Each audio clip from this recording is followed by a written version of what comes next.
6:49, time for the morning sprint. And we start this morning with the latest numbers from yesterday's primaries as votes are still being counted right now. 110 delegates are still up for grabs. Biden leads right now with 153 delegates compared to Bernie Sanders' 89 in those contests. Biden won Idaho, Michigan, Missouri, and Mississippi.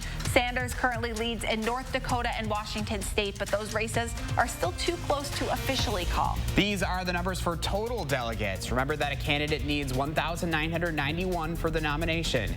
Joe Biden currently leads Sanders by nearly 200. Tulsi Gabbard is the third candidate still running for the Democratic nomination, along with Biden and Sanders. She is the sixth place candidate with 2 delegates behind 4 other candidates who have dropped out of the race. CNN exit polls show Biden is winning over groups of voters who backed Sanders in 2016. Men without a college degree and white college-educated voters are some of those groups. Independent voters are also moving towards Biden, supporting Sanders in smaller margins than they did 4 years ago. These findings are similar to patterns we first saw on Super Tuesday. Rather than picking a favorite candidate, Trump administration officials tell members of Congress that the Russian government is trying to cause distrust between Americans. CBS News reports this is inconsistent with the election security assessment given to the House Intelligence Committee last month. Lawmakers were told in February that Russia was working to boost Bernie Sanders' campaign and that they had a preference for President Trump. So I hereby am endorsing Joe Biden. Andrew Yang is the latest former Democratic presidential hopeful to endorse Joe Biden. Senators Amy Klobuchar, Kamala Harris, Cory Booker, and former mayors Pete Buttigieg and Michael Bloomberg have also all supported Biden. Yang is now a CNN political commentator.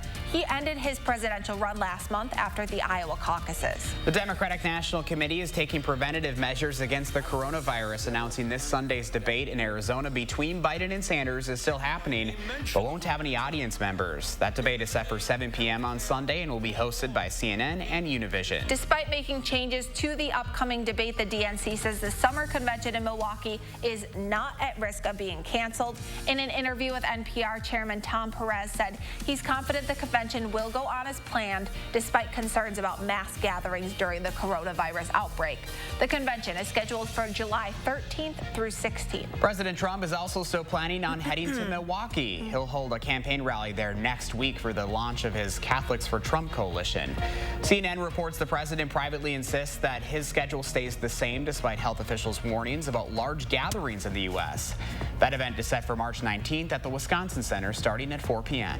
City and county health leaders will hold a briefing today on the precautions being taken in our area after the 3rd case of coronavirus in Wisconsin was confirmed. The Department of Health Services confirmed a 2nd case right here in Dane County yesterday, just hours after announcing another case in Pierce County.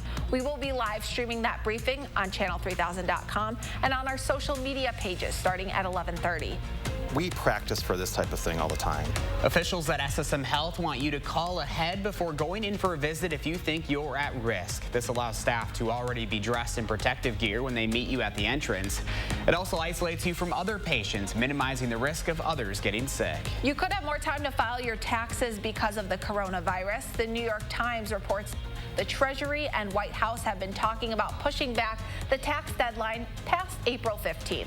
House Democrats previously wrote to the IRS commissioner about how the virus could impact the agency and its ability to provide taxpayer assistance and process returns. We are following breaking news this morning. The 2020 Summer Olympics could be postponed because of the coronavirus. Bloomberg News reports a spokesperson for the Japanese Olympic Organizing Committee plans on proposing this in their talks next month.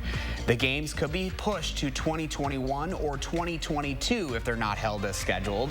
Japan has more than 1,000 confirmed cases of the coronavirus and just under 20 deaths. NPR reports more than 500,000 college students have had their classes canceled across the country because of the coronavirus. That includes UW-Milwaukee, where spring break has now been extended an extra week. For UW-Madison, the university has updated travel advisories for its students and staff leaving Dane County for a break, but has so far not canceled classes. Breaking overnight, there are now more than 1,000 confirmed cases of the coronavirus in the U.S. This increase in cases is due in part to hospitals and labs getting increased access to testing kits. Some of the most recent confirmed cases come from San Jose, where local media reports 3 TSA officers are infected and now getting medical care. There's no estimate of how many travelers they interacted with at the airport while infected. Washington's governor will announce a ban on gatherings at events of more than 250 people in almost every Seattle metro area today. This is in an effort to try and stop the spread of the coronavirus. The ban would apply to sporting events like Seattle Mariners baseball games, but would not prevent workplaces from operating and isn't likely to include schools either. We're working to learn more about a stabbing in Waukesha that left 2 people dead and 2 more injured.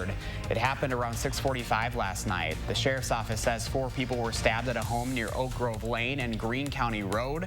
A man is in custody this morning, and officials say there's no threat to the public. Those 2 people who survived were taken to a local hospital, but there's no word yet on their condition.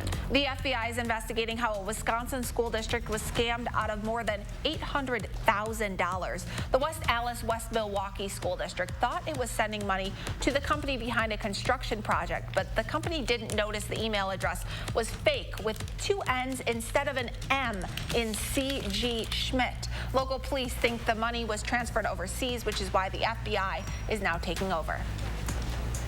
And your first warn forecast this morning shows you any precipitation quickly coming to an end for southern Wisconsin.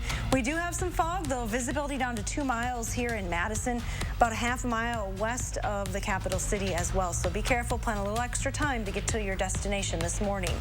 Temperatures will climb back to around 50 degrees later on this afternoon. Look for mostly cloudy skies into the early afternoon hours. Some clearing possible late today. Here's a sneak peek at that weekend forecast. It does look a little cooler, but not bad. Just a slight chance for rain on Saturday. We're a little early with our Badger Red today, our coordination, but we're just so excited for Friday, right? We are. Have a good day, everyone.